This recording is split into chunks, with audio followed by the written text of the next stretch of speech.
Induction motors are the workhorses onboard ship. They are reliable, efficient, and can handle a wide range of loads. However, like any other machine, they can fail. In this video, we will discuss the common causes of induction motor failure and how to prevent them. There are several factors leading a motor to fail. According to the analysis of ABB Company, you can see 51% of motor failures are due to bearing-related failure. So we will begin with motor bearing failure. Bearings require proper lubrication to function correctly. If they are not adequately lubricated, they can overheat and fail. So, they have to be regreased properly at regular interval. Regreasable bearings need regular maintenance every 2,000 hours or 3 months. Ball bearings can starve grease due to improper grease interval, or if you don't pump into the bearings enough grease. Another common problem is blocking grease path. So, clear the grease path every time motor bearings replacement.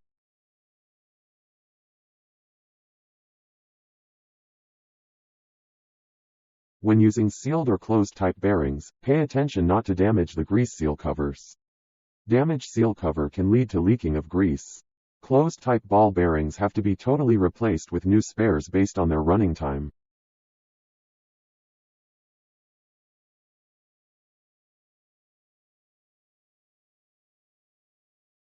Over-lubrication can also cause problems, as it can lead to increased friction and heat buildup. You should know the correct amount of grease and how frequently based on the running hour. Pumping too much grease into a motor bearing could do more damage than insufficient lubrication. The excess has to go somewhere and probably will end up on the motor windings. Trapping dirt and heat can lead to early winding failure. Ensure grease relief valves or plugs are open during the regreasing process to allow excess grease to purge from the bearing housing. Slowly pump grease into the bearings every few seconds. Avoid quick lever actions as pressure will build and damage seals. Another human error is pumping grease into the sealed bearings. The pumped grease will end up on the motor windings too. More reason that leads to bearings failure is using wrong lubricant. You should refer to the instruction manual to pump correct kind of grease. Do not mix different types of grease. Incompatible lubricants may cause bearing damage. This time is to tell about misalignment and improper installation. It can be subject to uneven loads or other stresses that can cause premature failure. Soft foot is one of the main causes of misalignment. Common causes of soft foot are deformation of shims, motor foot bent or broken, foot bolts and hole damaged.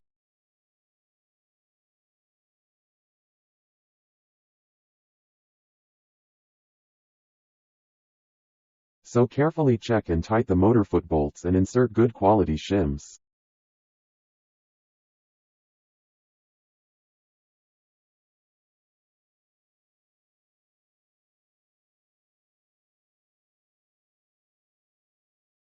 Whenever removing the motor or every 2,000 hours, you should check the alignment. Misalignment causes vibration and can damage to motor bearings. Wear down of motor bearing housing is also a common reason to occur the vibration. Shaft overload is also a reason that leads a motor failure. Overloading the motor can cause excessive heat and wear on the bearings. Belt driving pulleys often put high load directly onto the shaft bearings. Proper belt alignment should be carried out.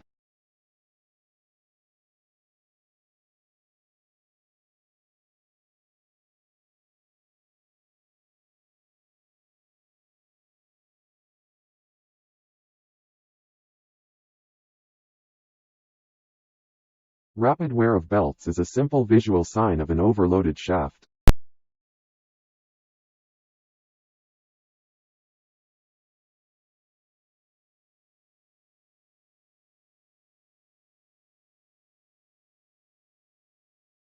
Tension of motor belt should not be excessive. 16% of motor failure are due to stator windings. So let's take a look into it. This stator winding can fail due to overheating. Overheating can cause damage to the motor, leading to failure. Excessive starts are the major cause of overheating. Normally during startup the motor draws between 6 to 8 times of its rated current. It increases the thermal stress on the windings, breaks down insulation and leads to a failure. PTC thermistors are a common protection method, but it rarely used onboard ship for general service motor. Only important motors like winch motors and bow thruster motor have this protection. So, it is necessary to check the temperature of motor during regular running and avoid frequent start.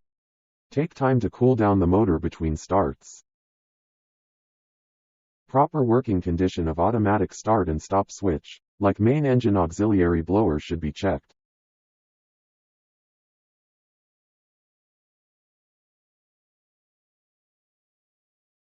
Frequent starting of crane motor or turning gear motor should be operated with care.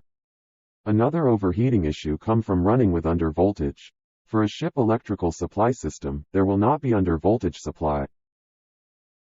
How can it be an under voltage running?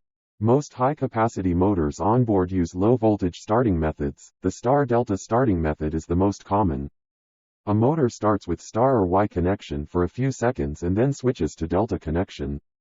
If star does not change to delta, the motor will be running in under voltage and higher current.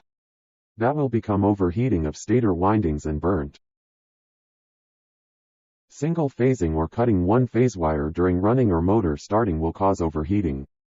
During phase failure, the current in the other two phases theoretically increases by 173%. This results in current being drawn above safe limit, which can heat the coils inside. In this case, overcurrent protection relay can protect this phase fail. So, regular inspection and maintenance of electrical parts and connections like magnetic contactors and overload relays can prevent this type of failure. The overheating can be also caused by the broken cooling fan, blocking the airways and the thickness of paint. It is good practice to clean the motor casing rather than painting on original paint. Another 16% of motor failure comes from external conditions. As you know, ships are operating under extremely adverse weather conditions. Humidity, moisture and water are not avoidable on board ship. Electrical machinery and water are a bad mix.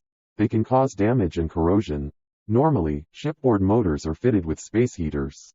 Turning on it and maintaining proper function is necessary. Proper installation of cable gland is important.